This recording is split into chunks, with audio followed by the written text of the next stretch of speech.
The truth is that for most people, the last 20% of your life is not healthy. We are in this moment in history where we don't have to accept that we have to just keep degrading as we get older. Let's talk a little bit about why we have such a flawed framework around aging and the science of aging, or at least the science we've had up to date. Our whole approach is wrong. We're going downstream to treat the diseases, sort of like I call whack-a-mole medicine. Essentially, we treat diabetes and heart disease and cancer and dementia all as separate problems. But like I said, if we eradicated heart disease and cancer from the face of the planet, the two biggest killers, life expectancy would go up maybe 5 to 7 years. It wouldn't go up 30 or 40 years, but there are now ways that we can understand the root causes of those conditions and how they're all very similar. And if we address those root causes, we call the hallmarks of aging, and the causes of those hallmarks, and we'll get to that we can actually change the trajectory and create a healthier population. So we don't have to treat these diseases separately. We have to just look at the underlying dysfunctions that occur in our biology with aging and that are modifiable through our lifestyle and our environment. We have massive control over what happens to our biology by what we eat, by our activity levels, by our thoughts and our stress level, by sleep, and by many, many other things, including the nutrients we take in from plants and compounds, our microbiome. So many things we have control over that we can modify that regulate the aging process. So we don't really treat disease in functional medicine, we create health. And as a side effect, disease goes away. The same thing is, I don't treat diabetes, I don't treat heart disease, I don't treat cancer. I create the conditions for health, and those diseases then often just go away.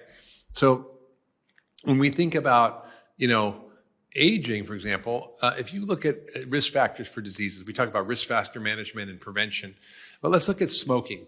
If you're a 30-year-old smoker and you smoke 2 packs a day, your risk of lung cancer is dramatically lower than if you were a 70 or 75-year-old person who's never smoked, right? So if age is such a big risk factor, we should be treating the underlying biology of aging rather than treating all these downstream diseases. And that's really what functional medicine does. It looks at how we understand the body from a functional, dynamic perspective. What are the systems in the body? How are those interacting? How are they in balance or out of balance? What can we do to create balance in the body? It's a huge paradigm shift. And I've been banging this drum for 30 years now. And I think it's finally catching on. And what's so exciting to me around aging, and David Sinclair talks about this, the information theory of aging, which is basically, it's an information problem. We're putting the wrong information in, or we're not putting the right information in the body. And that's what creates the dysfunction that leads to the diseases of aging. Rather than trying to block the processes or the symptoms, we need to actually look at the underlying mechanisms that allow our bodies to actually create health. And you want to treat the cause, you treat the disease. It's very beautiful. So I think, in functional medicine, we have something we call the TAC rules. And the basic idea is if you're standing on a TAC, it takes a lot of aspirin to make it feel better. If you're standing on 2 TACs, taking one of them out won't make you 50% better. So you basically have to find all the triggers and problems and remove them, right? If you, for example, are, let's say, heavy metal toxic like I was, well, that's going to destroy so many of your biological functions. And unless you address that, unless you get rid of the toxin, your body can't heal. I just read an article about microplastics the other day, and it's frightening a little bit how many of these compounds are now in our bodies, are affecting our health, and that we need to start to learn how to remove. What longevity research is now revealing is that the very process of aging is based on dysfunctions in the body that we've identified that we can transform and change and literally reverse the process of biological aging. We can't become chronologically younger. I was born in 1959. I got that for the rest of my life. No matter what I do, I'm not going to be chronologically younger unless I maybe go into outer space and, the laws of relativity apply. But I can change my biological age. And it's important because your biological age determines your youthfulness, your ability to do what you want to do, to feel good. I'm down in Costa Rica now, and I'm surfing, I'm playing tennis, I'm hiking mountains, I'm having a great time. And I can do exactly what I did when I was 20 or 30 or 40 without limitation because I've learned how to work on my own biology using the principles that I'm going to share with you today and also in the upcoming podcast, and that are really covered in great depth in my book, Young Forever, which is out soon. So most of us look at the aging population around us and we go, we don't want any of that, right? Well, I mean, it sounds terrible. It's not appealing. When you see people in their 80s or 90s or even 70s, you see frailty, you see disability, you see dependency, loss of mobility, pain, disease. I mean, who wants that? I mean, if you ask anybody, they're going to say no. I mean, but what if we could live into our 90s, 100s and beyond, disease-free, active, and mentally sharp? Yeah, and that's possible. In fact, right now I'm in one of the blue zones in the Nicoya Peninsula in Costa Rica.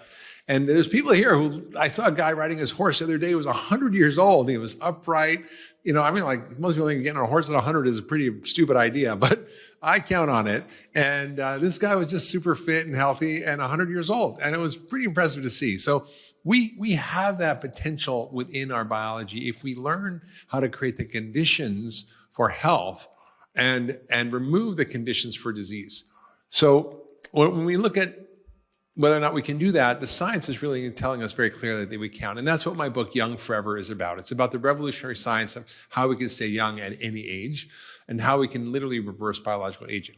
Now, it's important to understand that this is not a hedonistic pursuit. It's not about a selfish desire to extend our lives so we can never die. I mean, there are maybe some billionaires who want to do that. I get it. But the truth is that it's about how do we put more life into our years, not just more years to our life. How do we actually feel good enough to show up in life at any age and do what matters to make ourselves live a better life, those we love, to support them, and to create meaning and purpose in the world that allows us to give our best gifts. Because the truth is, by the time we get in our 60s, 70s, and 80s, we've accumulated a lot of wisdom, but our bodies start to break down. What if we could actually take that incredible resource, that wealth of knowledge of elders, of experience, and continue to harvest that for society, for our families, for our communities? So it's really not about some hedonistic pursuit. It's finding your why. What matters to you? What do you care about? What do you want to do? I mean, I feel like I'm 63, but I'm just beginning. I have so much I'm interested in, so much I want to learn, I want to discover, places I want to travel to, things I want to accomplish in life. And I honestly feel like I'm just getting started, believe it or not. I've done so much already. I feel like now I can actually start to begin to live fully. And so if you want to live to be 100 or 120 or 150 or 200, why? For me, the answer is pretty simple, is to actually bring more love into the world and to do more good in the world, to make the world a slightly better place before I leave. And to just, that's it. So that's my why. What is your why? What do you care about? What matters to you? How do you actually begin to look at your life and discover those things? And there's a concept that the Japanese called ikigai, which is a beautiful concept that by the way, I think the Japanese are the longest lived population as a whole on the planet. And the Okinawans are very, very long lived. And ikigai means the reason for being. And we know that if you have meaning and purpose in your life, that you live 7 years longer on average. Now, if we eradicated cancer and heart disease from the face of the planet, we'd only extend lifespan by about 5 years or so. So literally by having meaning and purpose, you can do a better job than if you got rid of all heart disease and cancer from the planet. Now, that doesn't apply on an individual level, but it kind of proves the point that having meaning and purpose and a why, finding your why, is so key. So Ikigai basically has 4 elements. Find out what you love, what you're good at, what you maybe can be paid for, and what the world needs. And I'm personally lucky that I found that for myself, which is bringing functional medicine to the world. I really love to help people. I've really become good at it because I've seen so many thousands of patients and have had to heal myself from so much of my own illness. And I think the world needs to be healthier. So I think it's all a good thing. That's my ikigai. And if you have more meaning and purpose and you figure out your ikigai, I think you're going to live a happier, longer life. Now, often we look around us and we see, God, it doesn't look pretty to get older.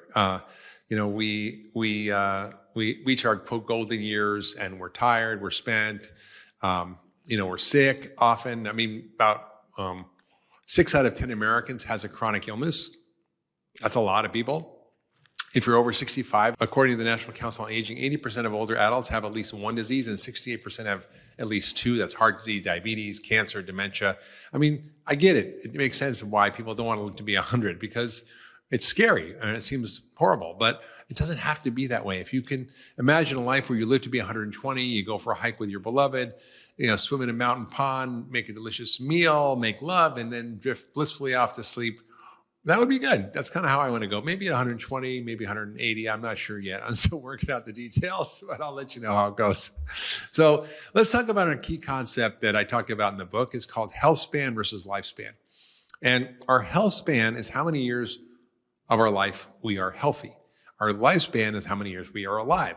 So if you spend, the first 50 years of your life healthy, but the next 30 years unhealthy, and with diabetes or heart disease or obesity or arthritis or whatever it is, your health span may only be 50 years, but your lifespan could be 80. The truth is that for most people, the last 20% of your life is not healthy.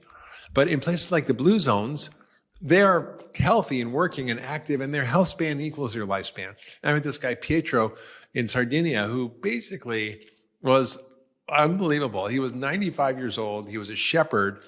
He literally just retired from being a shepherd and was herding his sheep 5 miles up and down these rugged mountain pathways all the time, and really was so healthy. And I mean, you see old people, they like kind of crunch over. He was like upright. He was booming voice. He was clear-eyed. I'm like, holy cow, they are engaged and they're working and they're active. And in the blue zones, they are really an integral part of their society. They're not discarded in nursing homes. So I think, we kind of imagine aging population as a drain on society, but it actually doesn't have to be. Guys like Pietro and other people I met in the blue zones, they're really active members of their community and society. One guy, Carmen, was 80, I think 88 years old, and he was tending to his own farm, which we had like tons of veggies he was growing, all these fruit trees, had pigs, he had chickens, he had a bunch of sheep, and he took care of the whole thing himself. And he was 88 years old. It was like a steep, rocky hillside. I could barely keep up with him going up the hill. And, he gave the food away. He couldn't eat all himself. Obviously, he gave it to his family, his friends, his community. And, he fed it back to the animals. He just liked being out there and having a purpose. And we know that if you are looking at the economics of this, so people go, oh God, we're going to have a bunch of old people. It's going to be a drain on society. It's terrible. But actually, David Sinclair and others, he's a leading aging researcher from Harvard. They published a paper in Nature Aging, which is a medical journal, called The Economic Value of Targeting Aging. And they looked at rigorous data analysis that if you actually improve people's health and the health span got longer, which eliminated the periods of life that they were sick or reduced them dramatically, that if you did that for every year of life extension, we would save $38 trillion globally. If we could do it by 10 years, we'd save $367 trillion. But that's only if we improve health span. I mean, think about that. That's almost 10 times the amount we spend on healthcare a year in America alone. So the economic payout is huge. And, kind of 86% of the $4.1 trillion that we currently spend on healthcare in America, 86% of that is on lifestyle preventable chronic disease, things that are not inevitable parts of aging. And worse even still, and this is why we have to be so focused on not just longevity, but the science of health, which is what informs longevity. We are seeing an incredibly metabolically unhealthy population. I've talked about this on the podcast before, but a few years ago, we had 88% of the population that was metabolically unhealthy. Now it's 93.2%. That means 6.2% of Americans are healthy and don't have high cholesterol, high blood sugar, high blood pressure, are not overweight, and haven't had a heart attack or stroke. I mean, think about that. There's only less than 7% of Americans that are metabolically healthy, and that's terrifying. And in COVID, it was a big problem. In America, we're 4% of the world's population, but 16% of the cases and deaths. So we're 4 times what we should have been. And with the best healthcare system in the world, we should have been far less. And yet we got so sick and we got so much death from COVID because we're unhealthy. And it was estimated that about 63% of all the hospitalizations and deaths from COVID could have been prevented by better diet. That's amazing to me. So the moral of the story is that if you invest in your health, that you will earn big dividends both in the quality of your life, then the length of your life, and that you actually don't have to worry about when you start. You can start at any age. There was actually one study, they started 70 years old, and they got people exercising and eating a healthier diet, and they were able to reduce mortality in that age group by 50%. So it's quite amazing what we can do at any age. And I've seen this and people who are in their 70s, 80s in my patients, that there's so much room for improvement in our health at any age. What's really happening is now we have a new framework for thinking about disease. And in the next podcast about Young Forever, I'm going to talk about the hallmarks of aging, what they are, how we think about them, what we can do about them, what causes them. But we basically now are in this moment in history where we don't have to accept that our biological aging is inexorable, that we have to just keep degrading as we get older. And yes, eventually things will break down, but we can maintain our biology in a very high functioning state until very, very old. And we can do this by using this science of functional medicine, the science we call of systems biology or network medicine, which is really underlying a lot of the discoveries in the field of aging. And a lot of aging researchers don't quite get this because they're like the blind man and the elephant. They're looking at their particular thing. But they are now talking about these hallmarks of aging. They are now talking about the information theory of aging. They are getting that there are these underlying things that are going wrong, that if we work on those things, we can modify our trajectory in life toward disease or improve our trajectory and actually get healthier and reverse our biological age. So I've been studying this for 30 years. I've been looking into these sort of biological networks that we have. I've been looking for the root cause of disease. I'm looking at things like genetics, the microbiome, our immune system, hormones, our mitochondria, our detoxification system, our structural system, our whole interconnected network of systems. We're basically a system of systems, right? A network of networks. And by doing that, we actually can begin to uncover the real story of disease. It's a massive paradigm shift. It's like, Columbus saying the earth is not flat, or Galileo saying that the sun doesn't revolve around the earth. It's the other way around. And I think these are really hard things for people to accept, especially back then. I think there's still people who believe that the earth is flat, but I don't know what to do about that. I think these are hard concepts to change. And I say that diseases as we conceive them don't really exist. They're just downstream expressions of dysfunctions that we can actually identify and treat using the model of functional medicine. So I think, you can make change at any age. I'm 63 and I'm in better shape than I was when I was 40. My biological age, I've tested, and we'll talk about how to test your biological age in an upcoming podcast about Young Forever. My biological age is 43, so I'm 20 years younger biologically, and I want to get to 25. We'll see how that goes. I'll keep you posted. What I've learned over the last few decades of doing this work is really revolutionary, and it's helped me grow biologically younger as I get chronologically older, and I want that for you too. It's really possible. So whether you want to live to be 70, 80, 90, 100, 120, that's possible right now. Now, we might be looking at an even longer life extension with the upcoming advances in longevity research. We'll see, stay tuned, but the basic pillars are there for everybody to take advantage of. What we eat, how we move, our purpose, meaning, community, our sleep, our way of dealing with stress, our relational fields, all these things we can have impact on. So we don't have to continue things as they've been. We can really create a real transformational roadmap for healthy aging using functional medicine, and we can understand these root causes, and we can get rid of these things that are causing disease, and we can put in the things that are creating health. And that's such a beautiful framework. If you love that last video, you're going to love the next one. Check it out here. Dairy is the other big one. And in my practice, I see it all the time. It creates congestion and digestive issues and allergies and acne and generalized inflammation. I really encourage people to kind of get rid of most conventional dairy and obviously